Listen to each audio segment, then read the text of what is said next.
This is Jilliana Ranicar-Breese, and I'm here in Palermo in the beautiful Anglican Church of the Holy Cross, which was originally built by two British families, Whitaker and Ingham. And I have the pleasure of meeting Ed Hanson, who is a visiting locum. Actually, he's just about to depart, but I'm sure he'll be back. And Ed is originally, well, he is American, although he lives in England. So, Ed, do tell me about your early life. Well, I grew up in one of the northern suburbs of Boston and did my studies in history originally, a master's in American history and then a doctorate in 18th century American history. For a number of years, I worked as an editor in the Historical Society in Boston. Oh. And, but I started attending the large Trinity Church in Boston. I'd grown up in the church. Was that an Anglican church? Anglican church, right. Episcopal church in the United States, part of the Anglican Communion. Okay. And it was a very large, quite a wealthy church, and they used their wealth to help various programs around the city. Every year on Good Friday, they would have what called the Stations of the City, and after the church service, they would follow a processional cross around the city to visit the different places that they helped to assist in. Homeless shelters, feeding stations, and the like.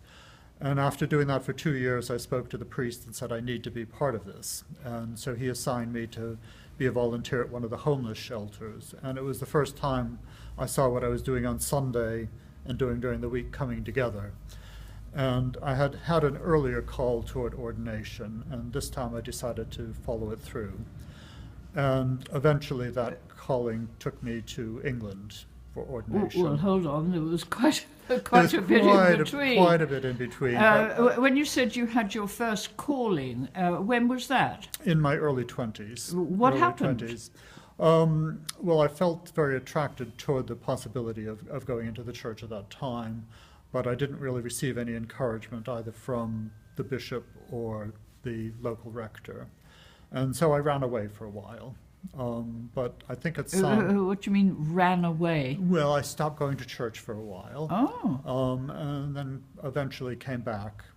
Was there a particular reason why you came back? Well, I think Did you have an epiphany or anything? No, I didn't. I didn't have one of those dramatic St. Paul moments where you're knocked blind. But there's part of one of the Psalms, I think it's Psalm 62, which refers to God saying, once you have called, twice I have heard. Oh. So I think it was the same call that came back to me later. And when was later? How old were you then? I was in my late 30s, early 40s. Oh, right. Yes. So quite a while later. I had come back to attending church, but I see. I'd had this other career working as a historian in the meantime. Right. And then I started doing the two together, and eventually went to theological college in the States. And for various reasons, I wasn't going forward for ordination there. But one of the English bishops encouraged me to go to England to seek ordination, which I did. And but hold on, you got caught up in a lot of bureaucusy, didn't you? Well, there was. I don't necessarily need to go into all of that. No? Oh, you did tell me. Well, I did, but that was off camera. Off record. Off camera. Okay. But I was encouraged by one of the English bishops to follow my calling in England. Right. So I did go to England, was accepted into the ordination process there. And it was easier than in America? Well, it was different. It was different. Right. In England, the church ordination policy is handled on a national basis. In the United States, it's done diocese by diocese, so everyone has their own rules. Okay. And also in the States, you pay for your own theological education. So I did do a master's divinity degree there, paid for myself. But in England, the church pays. Okay. So when I went to England, they did pay for me to go to one more year of theological college at Oxford. Oxford, right. So I said, thank you very much. So you have a degree from Oxford then? Well, a diploma in ministry. Right. And then I was ordained in Lincoln Cathedral, both as deacon and priest, and served there for 3 years as a curate. And then I had 10 years as a rector in 3 little village parishes in Essex, to the east of London. And 3 years ago, I retired from full-time ministry. Very early. Well, at age 63. So. Yeah, but you don't look anything like it. Thank you. That's what you're supposed to say when you're interviewing someone, isn't it? No, it's true. It's true. It must be the wine that you drink. Well, I often say that I'm in the only profession where I'm required to start drinking wine at 8 o'clock in the morning. So, That's not true, is it? well, for 8 o'clock communion. 8 o'clock communion, sometimes. So, Oh, I see. yes. But I retired from full-time ministry, but now I do a lot of locum work, both in West London, where I live, and also here in the Diocese of Europe. There are lots of English churches throughout Europe that were originally founded by the expat community and are continuing on. And apart from Italy, where do you go? Well, at the moment, mostly in Italy, but I did a 2-month locum in Portugal 2 years ago as well, too. Whereabouts? Estoril and Lisbon, Okay. yes. Okay. And, And you speak Italian, don't you? a bit. I usually tell people that I'm still studying. And are you studying Italian? Yeah, unofficially, yes, yes. And part of it is just being here and picking it up on a day-to-day basis as well, too. So when you're a locum, how long do you come for? It depends. Because here now it's 6 weeks, 6 isn't weeks it? here. Yes. And this church at the moment is in what they call interregnum, so they don't have a permanent chaplain, and they're just relying on locums to come in. Why is that? Why don't they have a Well, permanent they're one? waiting for their part of the process is to have locums for a while they're getting ready for a new one. So they're hoping within the next year that they will have a permanent chaplain here again. Who'll be British? Possibly, but the locum who's following me is an American as well. So, but most of them are British who come here. And there are several Anglican churches throughout Italy. I've been Naples? Naples, there's one in Genoa, Milan, Florence, Rome.